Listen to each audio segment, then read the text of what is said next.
Oh, shit! Way to touch the floor, Brian. Hey, knock it off!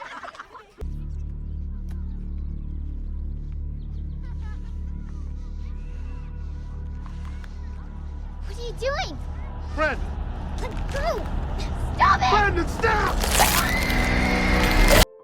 The story begins with Tori and Kyle Breyer struggling to conceive a child. Their shelves are filled with fertility books, showing their ongoing efforts. One night, during another attempt, Tori feels a strange vibration shake the house. The couple looks outside and sees that something has crashed near their property. Time passes. A series of home videos shows a young boy named Brandon growing up. Later, Tori plays hide and seek with him as he gets older. At school, Brandon answers a teacher's question and catches the attention of a classmate named Caitlin. That night at the farmhouse, while Tori paints, Brandon begins sleepwalking. He walks toward the basement, drawn to the mysterious object that brought him to Earth. As he approaches it, he starts chanting in a strange, angry voice. Tori finds him and manages to calm him down. Oh, it's me. It's Mom. It's Mom. Mom, look at me.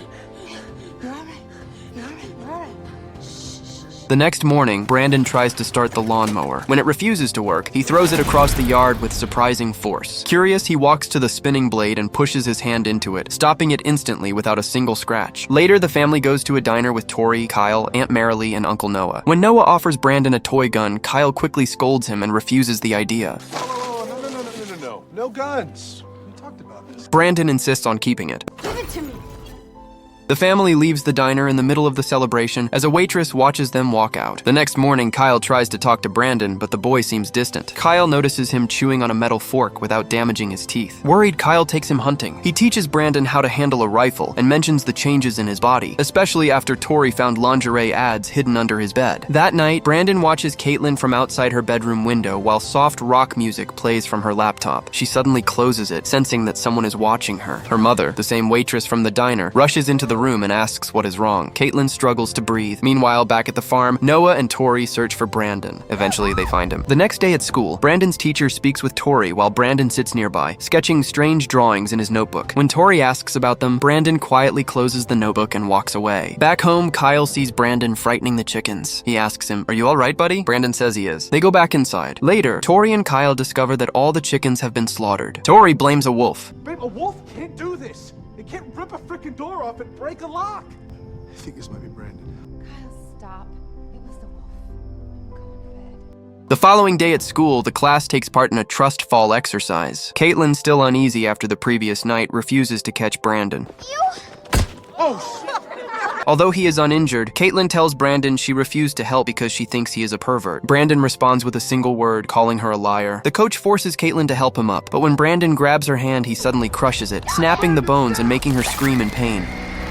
Later, in the school office, Tori apologizes to Caitlin's mother and calls the incident an accident. Caitlin's mother does not believe her. She demands that Brandon be arrested, but the sheriff refuses and says the boy will attend special sessions at school instead. Brandon sits quietly during the argument, looking serious and distant. Caitlin's mother angrily calls him the son of a psycho. Tori immediately defends him. As the family leaves, Brandon turns back and gives her a cold, unsettling stare. That night, Brandon overhears Kyle and Tori whispering about him. Disturbed, Tori begins researching meteors. Suddenly, she notices an eerie glow coming from the barn. She rushes outside and finds Brandon floating in midair, surrounded by the strange light of the meteor. As she steps closer, he keeps repeating one haunting phrase.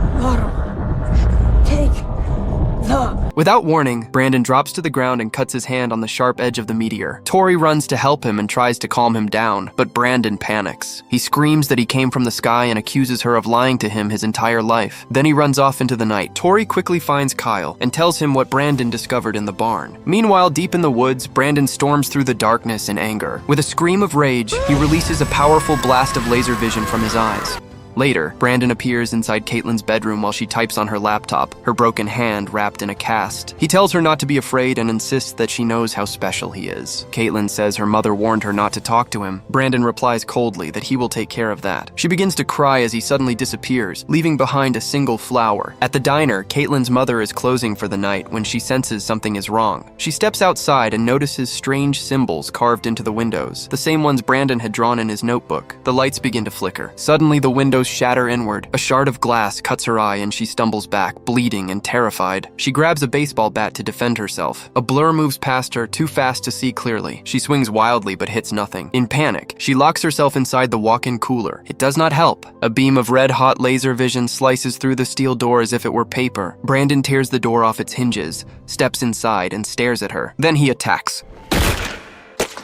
By morning, Brandon calmly tells his parents that everything is fine and that the situation has been handled. At the diner, the sheriff and his deputy examine the horrifying scene. They discover the remains of Caitlin's mother and one of Brandon's strange symbols carved into the glass. Later, Marilee, who is both Brandon's aunt and a school counselor, tries to speak with him. However, Brandon remains distant and withdrawn. The session leads nowhere. Marilee considers calling the police. That evening, Kyle vents to his friends at a bar. He talks about the incident with Caitlin's broken hand and shares his darkest fear that his son might be a monster. Meanwhile, at home, Marilee is in the bathroom when the lights begin flickering rapidly. Brandon appears at her house saying he needs to talk. He warns her not to contact the police, telling her it would not be good for anyone. Marilee orders him to leave. He seems to go, but moments later, he is standing outside her window, watching her text Noah. Soon after, he returns wearing his mask and hides inside her closet. Noah arrives, discovers Brandon, and demands that he leave. He forces him outside and threatens to tell his parents everything. They get into Noah's truck. When Noah tries to push Brandon into the passenger seat, Brandon violently throws him against the garage door. Terrified, Noah gets up and speeds away, convinced that Brandon is following him. Suddenly, the truck begins to malfunction, swerving and losing power. Noah tries to restart it, but before he can react, Brandon appears directly in front of the vehicle. Noah screams in fear. Brandon lifts the entire truck into the air with ease, holding it there for a moment before slamming it down with crushing force. The impact destroys the truck and leaves Noah critically injured. As Noah lies dying, Brandon calmly walks over and kneels beside him. Using Noah's blood, he draws one of his strange symbols into the dirt.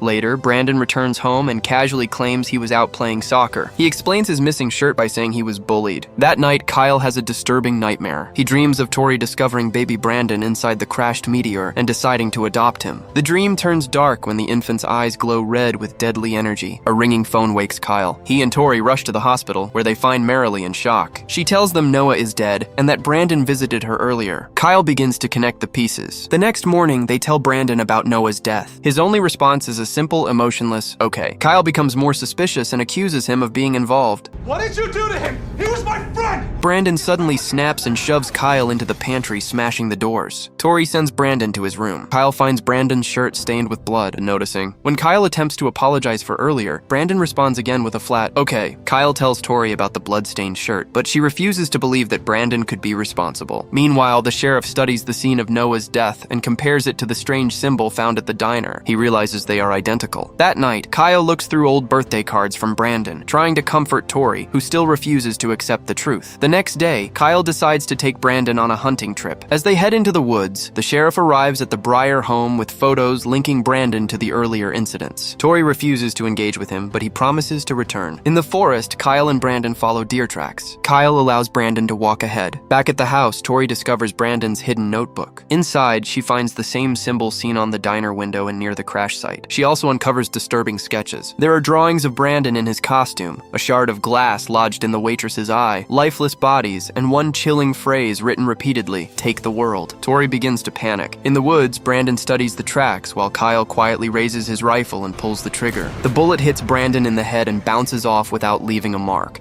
Brandon turns around surprised. Kyle tries to reload, but it is too late. Brandon disappears into the trees. Moments later, he reappears, speeding through the air in his dark outfit. He slams into Kyle, knocks him down, and forces him upright. Kyle stammers an apology, but Brandon shows no hesitation. He fires a blast of laser vision straight through Kyle's skull, killing him instantly. At home, Tori frantically calls Kyle, but there is no answer. Eventually, Brandon picks up the phone. She demands to know where Kyle is. Brandon responds coldly that Kyle is gone and that he is coming home. Then he hangs up. Seconds later, Brandon crashes through the house at incredible speed, tearing it apart from the inside. Tori calls 911 in panic, but the call cuts off mid-sentence. The sheriff and his deputy respond to the emergency. When they arrive, they find the house destroyed, with walls collapsing and furniture shattered. Tori stumbles outside to meet them. The sheriff calls out to her, but before she can answer, Brandon rockets into him and kills him in a violent attack. Tori screams. She and the deputy rush back inside, searching for cover. Upstairs, Tori hides while the deputy loads her weapon and carefully carefully moves through the wreckage. She radios for backup, her voice shaking. Suddenly, Brandon appears in front of her. In the blink of an eye, he vanishes and reappears behind her. The deputy is killed off screen. Tori hears the chaos and freezes as Brandon continues hunting. She quietly climbs out a window and falls hard to the ground. Injured but still alive, she crawls toward the barn, the only place left to go. Inside the barn, she sees the meteor that brought Brandon to Earth and remembers how it once injured him. Desperate, she breaks off a sharp shard from its surface. In the shadows, she discovers the mutilated body of the waitress. Gripping the shard tightly, she calls out to Brandon. He floats into the barn wearing his dark hood. Tori speaks gently, telling him how much he means to her. Slowly, she removes his hood. Brandon looks at her with wide, innocent eyes. They embrace. Tori suddenly tries to stab him, but he instantly grabs her wrist. With overwhelming force, he knocks the shard from her hand. Enraged, he seizes her and shoots into the sky. They rise higher and higher until the farmhouse becomes a tiny speck below. He gives her one last look and releases his grip. Tori falls helplessly toward the ground. Brandon remains hovering in the air. An approaching plane speeds toward the area. The next day, wreckage from a plane crash is scattered across the countryside. News reports state that the aircraft went down after colliding with the farmhouse, killing everyone on board, including Kyle and Tori. Brandon sits nearby, calmly eating a cookie, his face blank and pretending to be innocent. In the final moments, chaos spreads across the world. Cities collapse, destruction rises, and countless lives are lost. Brandon Breyer has arrived. This movie ends here. If you enjoyed this movie explanation, don't forget to like, subscribe, and hit the bell for more thrilling recaps.